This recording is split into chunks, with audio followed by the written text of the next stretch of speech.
Now at 6 a.m. on WKYT this morning, a major traffic impact to our north. An overpass has collapsed onto I-75 in Cincinnati, killing one person.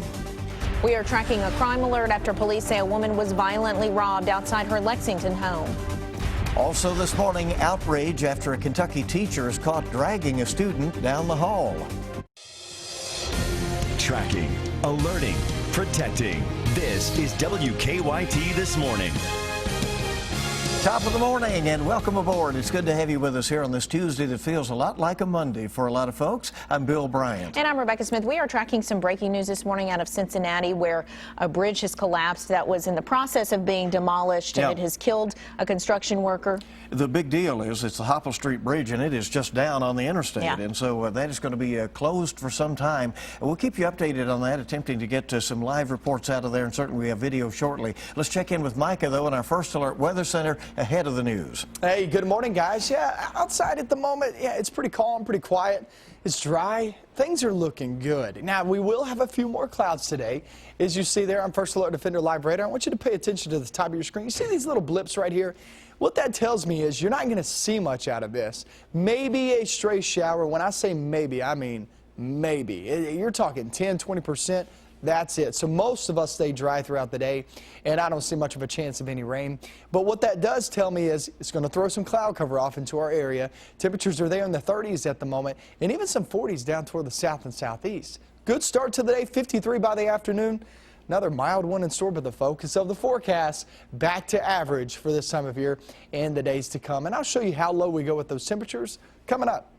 All right, and first on WKYT, major developing news out of Cincinnati this morning. An overpass set for demolition has collapsed onto I-75 and killed a construction worker. It happened a little before midnight at the Hopple Street Viaduct. That's in the Camp Washington neighborhood of Cincinnati. Southbound lanes are at a standstill this morning.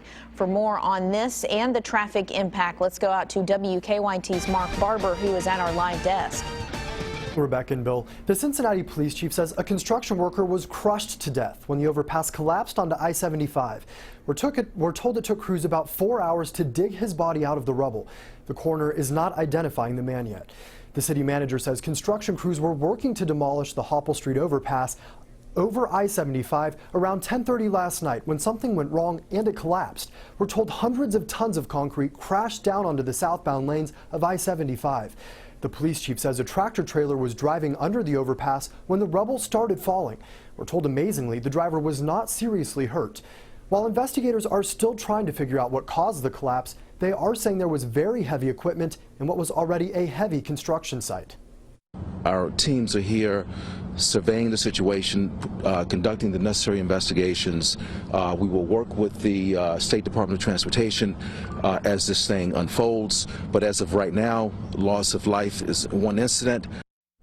As the cleanup and the investigation continues this morning, officials say drivers should expect to see major traffic trouble as southbound I-75 and some of the surrounding streets will be closed at least until Wednesday night.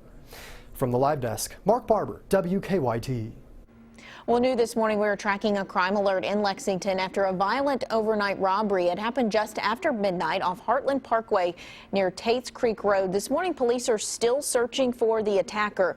WKYT's Hillary Thornton is live with this Crime Tracker report. Good morning, Rebecca. Police say they got the call around 12:30 this morning. They say the victim was walking into her home here on Ledgebrook Court when a man approached her. She told officers he was wearing a white mask, dark hoodie, and was holding a gun while demanding her purse. Police say the suspect then assaulted the woman, punching her and causing multiple lacerations to her face. The victim says he then took her purse and ran off. Now, the victim was treated for her injuries here at the scene, and that suspect does remain on the run. Live in Lexington, Hillary Thornton, WKYT. Hillary, thank you. Also new this morning, a Lextran bus is damaged after an early morning fire. It started just after 2 this morning at the Lextran bus garage on West Loudon Avenue. Firefighters say a driver started the bus and then walked away, and then the back of the bus suddenly went up in flames. About 75 gallons of diesel fuel spilled out. The fire department says a mechanical issue likely started the fire. A Kentucky teacher is caught on camera dragging a student down a hallway. The video shows shows Bullitt County teacher Ashley Silas dragging the 6-year-old student down a crowded hall at Brooks Elementary School. The superintendent fired Silas, but she's back at work now after a successful appeal. The attorney for the school system said they did not want to hire her back, but the appeal system left them no choice. In our opinion, it is as it's being implemented today. You're dragging a child 160 feet by his wrist, past his peers and other teachers and a parent who's in the office. I mean, in what world is that okay? She stops and gets in the better grip and then pulls him more. I get a sick feeling in my stomach. Police are investigating the incident to determine if any criminal charges will be filed. We're learning more this morning about a Magoffin County man who was shot and killed by a state trooper. Family members of Carter Castle say he was a Vietnam War veteran and suffered from post-traumatic stress disorder. State police were serving a warrant on Castle when they say he would not cooperate on Sunday. When they used a taser on him, police say he grabbed a gun and pointed it at the officers. He was shot and killed by a state trooper. Well, family members are preparing to say goodbye to a Northern Kentucky professor who disappeared last summer. Investigators say human remains found in Fleming County last October are those of Randall Russ. Russ, who was a professor at the University of Cincinnati, disappeared from his Grant County home in August. Family members say they are now planning a celebration of life service for Russ. It's kind of like a bittersweet moment is the best way to describe it. I thought I would be a lot happier that we got the dental records, but it's more now everything's real. Well, police have charged 2 men, Charles Black and Kevin Howard, with murder in this case. The Kentucky Wildcats are on a roll, and should this team make it to the Final Four this year, Lexington firefighters say they'll be ready for fan celebrations. They say they're already making plans. In previous years, some fans, of course, have set fires as part of the celebrations, but fire crews want to prevent that this year, so they've already ordered flyers and door hangers that include warnings for folks living near UK's campus. You know, not bringing glass to the celebrations, not igniting furniture or clothing. The danger of fireworks, you know, if it goes up, it must come down. Well, UK says they will have formal meetings with the fire department depending on how far the team advances in the tournament this year. And we're all hoping that they will advance to the very end, right? Just trying to have a plan there. Yeah. Well, speaking of the Wildcats, they are back in action tonight at Rupp Arena. Right. Vanderbilt is in town for their only game with Kentucky in the regular season. After a slow start in the SEC play, the Cats have put together back-to-back devastating wins. UK beat Missouri and Alabama by a combined 71 points. And it'll be another late start for tonight's game. Kentucky and Vandy tipping off from Rupp Arena at 9 o'clock tonight. It will be on the SEC network.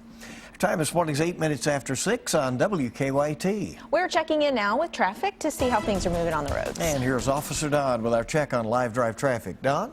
Hey, good morning. Just had a look at South Broadway. Got a report of a stalled car on South Broadway just past Waller Avenue, blocking the right lane. So we'll get past that without any major issues, just making you aware if that's part of your route this morning. Nicholasville and Man o' War looks okay, and then following Tates Creek Road from Man o' War to the Circle, it looks like just normal stuff. Let's get a quick look outside at the interstate. Here in Lexington, 75 is okay. We have that issue up in Cincinnati right now with the interstate being closed we've been reporting on, but of course no impact here. Now on our Waze map, just a couple of stalled cars inbound South Broadway past Waller and then around the Circle, but the vehicles on the Circle are all over to the side, so no lane closures to deal with on the Circle this morning. We'll keep you up to date. Now back to you in the studio. We know you will. We thank you. And Officer Don and Deanna are on 98.1 The Bull with good music this morning. And WKYT this morning, hey, we're just getting started. We have a lot more news on your Tuesday. A guy goes in for a car wash and comes out with an extra passenger. More details on this very bizarre encounter coming up.